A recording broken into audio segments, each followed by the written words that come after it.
আপনি কি কখনো নিজেকে প্রশ্ন করেছেন বাংলাদেশ কেন এখন পর্যন্ত ফিফা ওয়ার্ল্ড কাপে কোয়ালিফাই করতে পারেনি? একটা ফুটবল পাগল দেশ, যেখানে ফুটবলের প্রতি প্যাশন আকাশ ছোঁয়া, তাহলে ফুটবলের কেন এই দশা? ফুটবল বিশ্বকাপ এটা শুধু একটা টুর্নামেন্ট না, এটা হলো ড্রিম, প্রাইড আর হিস্টোরি তৈরি করার জায়গা। আজকে আমরা দেখব বাংলাদেশ ফুটবল হিস্টোরি, সেই সব বাস্তব গল্প যা অনেকেই বলে না। বাংলাদেশ ফুটবল একসময় অনেক প্রমিজিং ছিল। 90-এর দশকে ঢাকা লিগ ছিল সাউথ এশিয়ার অন্যতম ফুটবল লিগ। স্টেডিয়াম ভরা দর্শক, মানুষ এতটাই প্যাশনেট ছিল যে গ্যালারিতে মারামারি লেগে যেত। ইভেন ন্যাশনাল টিম কিছু মেমোরেবল মোমেন্ট দিয়েছে সাব টুর্নামেন্টে কম্পিটিটিভ পারফরমেন্স। কিন্তু এরপর আস্তে আস্তেই পতনের শুরু হয়। এখন বাংলাদেশ ফুটবলের এমন অবস্থাই হয়েছে যে ওয়ার্ল্ড কাপ কোয়ালিফিকেশন তো দূরের কথা, এশিয়া লেভেলেই কম্পিটিটিভ পারফরমেন্স করতে পারছে না। চলুন দেখে নেওয়া যাক বিস্তারিত। ফুটবল সাকসেস শুরু হয় নিচ থেকে, রুট লেভেল হতে হয় শক্ত। কিন্তু বাংলাদেশের সবচেয়ে বড় সমস্যা এখানেই, প্রপার স্কুল ফুটবল সিস্টেম নেই, ইউথ একাডেমি লিমিটেড। গ্রামের অনেকেই আছে অনেক ভালো খেলে, কিন্তু তাদের স্কাউটিং করা হচ্ছে না। সর্বশেষ ট্রেনিং ফ্যাসিলিটিস অনেকটা ব্যাকডেটেড।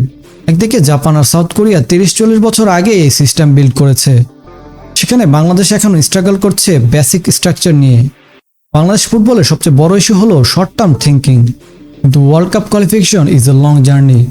10-15 বছরের রোডম্যাপ দরকার, কনসিস্টেন্ট কোচিং ফিলোসফি দরকার, স্টেবল ফেডারেশন পলিসি দরকার। কিন্তু reality, coach change, plan change, vision change, ফলাফল জিরো কনসিস্টেন্সি। ফুটবল খেলতে শুধু প্যাশন লাগে না, ফ্যাসিলিটিসও লাগে। স্ট্যান্ডার্ড ট্রেনিং গ্রাউন্ড নাই বললেই চলে, modern gym and sports science missing, recovery system weak, pitch quality inconsistent. Compare with Japan or other Asian country, they invest in sports science, nutrition and analytics. সেখানে বাংলাদেশ এখনো basic pitch maintenance নিয়ে struggle করে। আজকের football আর 90 দশকের football এক না। Modern ফুটবলে অনেক কিছুই মাথায় রাখতে হয়, tactical discipline, pressing system. Bangladesh football এখন অনেক জায়গায় ট্রেডিশনাল মাইন্ডসেটে আটকে আছে। কোচিং এডুকেশন আপডেট না হলে প্লেয়ার ডেভেলপমেন্ট স্লো হবে, এটাই স্বাভাবিক। World cup qualifier in Asia is extremely tough.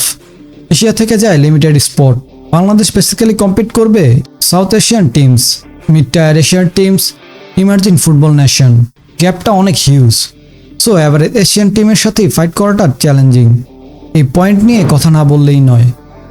বাংলাদেশে বিগেস্ট স্পোর্টিং অ্যাটেনশন ক্রিকেটে। Media coverage, sponsorship, youth interest, government priority সবকিছু বিবেচনা করলে ফুটবল ন্যাচারালি কম গুরুত্ব পাচ্ছে। Result, less funding, less visibility, less commercial growth. বাংলাদেশে অনেক ট্যালেন্টেড প্লেয়ারই আছে, কিন্তু তারা লং রানে খেলতে পারে না, কারণ তাদের বেসিক নিডটাই পূরণ হয় না। তাই ট্যালেন্ট থাকা সত্ত্বেও খুব দ্রুতই হারিয়ে যাচ্ছে। জাপান বা সাউথ কোরিয়া একদিনেই এই পজিশনে আসেনি। বাংলাদেশ জাপান কোরিয়াকে দেখেও ইমপ্রুভ করতে পারে। তাদের সিস্টেমে চেঞ্জ আনা দরকার। If federation invest correctly, then world cup qualification dream is not impossible. আমরা চাই ভালো ফুটবল খেলতে। No country is permanently small in football, only system are weak or strong. সবার আগে এই সিস্টেমকেই চেঞ্জ করতে হবে। Then maybe one day we will say finally Bangladesh in the world cup, যা প্রতিটা বাঙালির স্বপ্ন।